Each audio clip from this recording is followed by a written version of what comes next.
J'ai des regrets sur ce match, c'est surtout le début de match, c'est d'avoir encaissé ce but rapidement, qui a donné encore plus de certitude à l'équipe de France pour rester dans son schéma.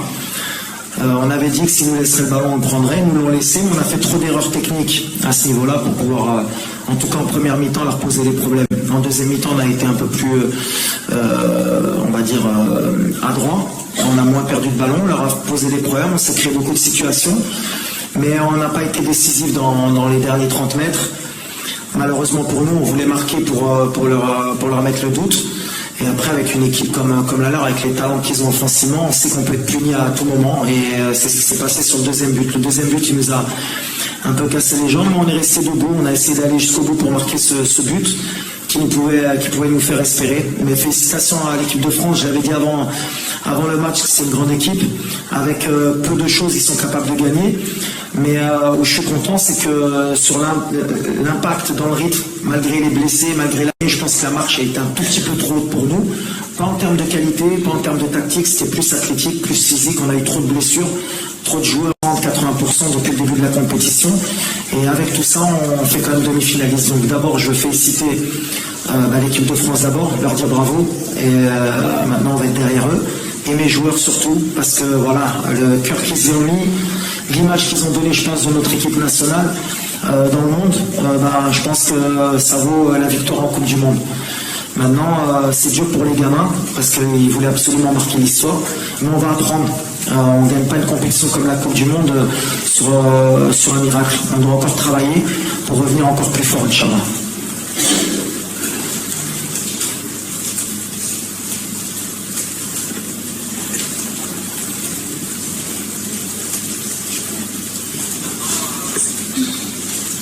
Hi, I'm Marlene from NRK. I was wondering, you're going to play the third place match, the bronze medal match now. How big is your motivation to play a match like that, and will you consider to rest some of your best players?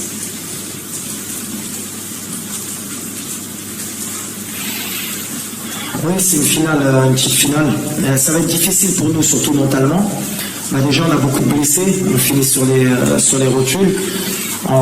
J'ai deux idées. Alors, j'ai envie d'aller gagner ce match, on va tout faire pour le gagner, mais je pense que je vais donner aussi du temps de jeu à certains joueurs qui n'ont pas eu la chance de goûter à la Coupe du Monde parce qu'ils le méritent, ils ont été extraordinaires avec le groupe.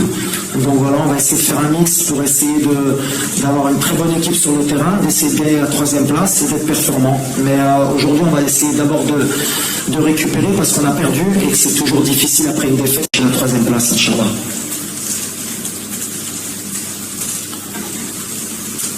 Oui, donc, une nouvelle audio, please.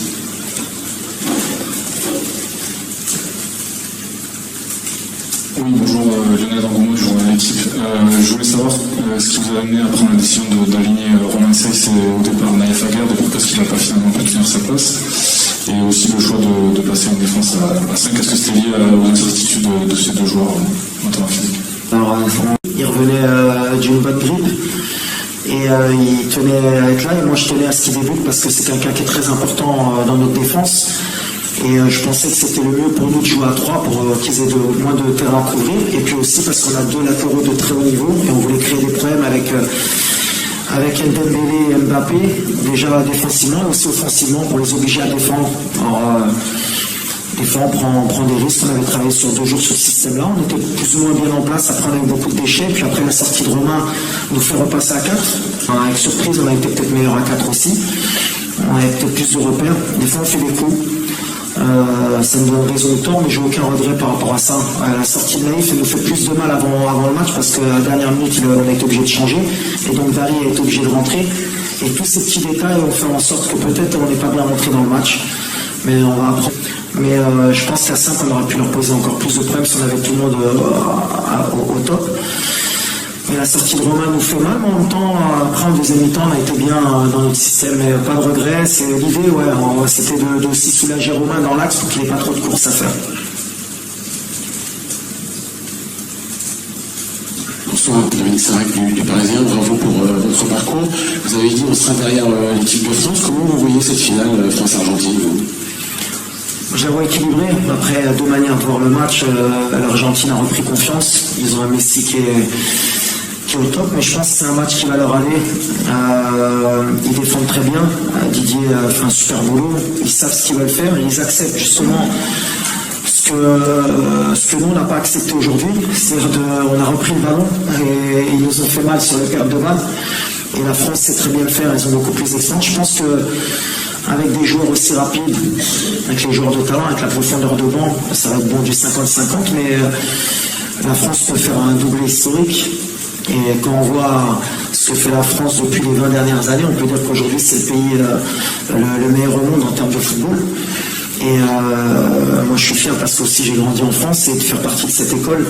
Et ben aujourd'hui, des fois on critique le football français, on critique les coachs français, mais la réalité c'est qu'au haut niveau, les joueurs français c'est les meilleurs et l'équipe nationale c'est la meilleure aujourd'hui. Maintenant, une finale c'est toujours du 50-50. Messi il sait que c'est sa dernière aussi chance de gagner la Coupe du Monde.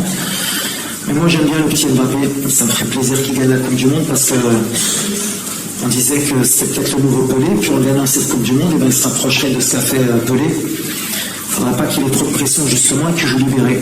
Mais voilà. Puis on aimerait bien qu'il gagne pour dire qu'on est perdu contre le champion du monde aussi. Ça nous ferait peut-être un peu plus de bien.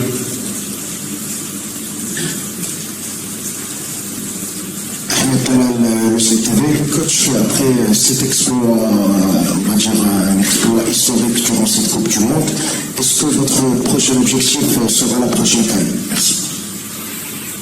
Forcément, et puis on s'est encore plus mis de pression. Déjà qu'on était souvent des favoris, mais là avec la demi-finale, on est obligatoirement obligé de pas se cacher, puis on va pas se cacher. Maintenant, voilà, il y a d'autres critères. L'Afrique, c'est différent.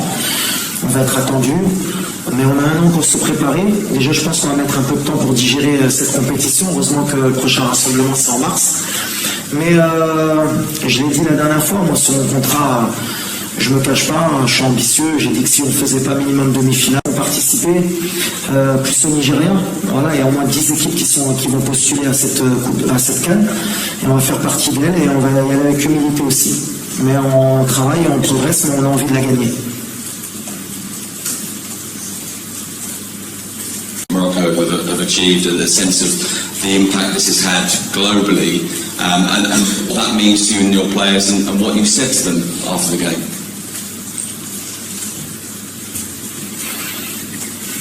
Bon, on sentait quand même avant qu'on avait fait un exploit, parce qu'aujourd'hui on est dans un monde de communication qui est important, donc via les réseaux sociaux, via la télé, via tous les images qu'on nous a envoyées, on a bien compris que déjà dans notre pays, tout le monde était fier de nous. On est déçus pour le peuple marocain aujourd'hui parce qu'on voulait les faire rêver jusqu'au bout. Maintenant, on va digérer aussi parce que, en fait, c'est compliqué. On est heureux d'avoir fait ce parcours, mais on sent qu'on n'était pas non plus aussi loin d'un très grand exploit. Mais ces petits détails qui font qu'on peut être champion du monde, aujourd'hui, on l'a quand même ressenti. Que les petits détails sont très importants, la profondeur de banc, arriver à 100% en demi-finale, c'est ce qu'on n'a pas su faire. Après, ce que j'ai dit aux joueurs, c'est que j'étais fier d'eux, que Sa Majesté aussi était fier d'eux, le peuple marocain était fier d'eux, et je pense que le monde est fier d'avoir vu une équipe du Maroc comme celle-là, parce qu'on a joué avec notre cœur, on n'a pas démérité, et on s'est battu jusqu'au bout, c'est les valeurs du football qu'on voulait partager. Et on a, je pense,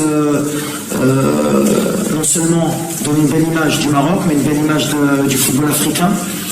Et ça, c'était important pour nous aussi, parce qu'on était déjà représentant de notre pays, mais de notre continent.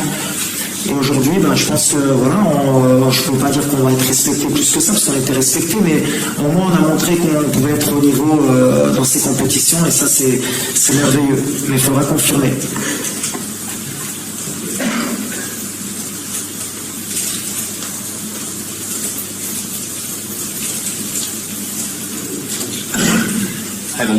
Hi, Thiago from ESPN. You just talked about Pele, and yesterday you showed admiration for Brazil, said they were the best team in this competition.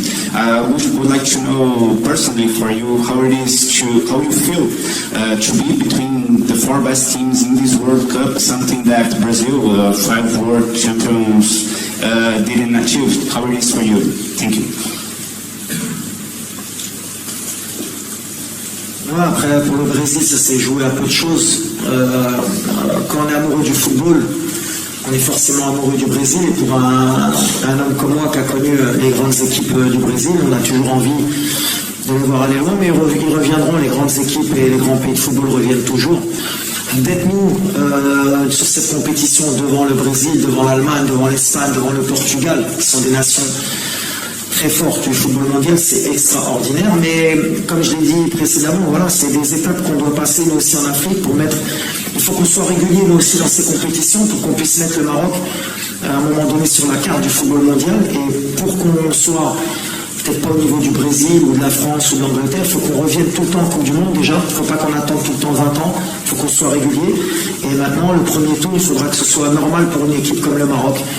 Mais c'est une étape et j'espère que psychologiquement, ce parcours du Maroc va libérer beaucoup de pays africains et va libérer aussi beaucoup de jeunes africains qu'on est capable de rivaliser avec des pays comme le Brésil.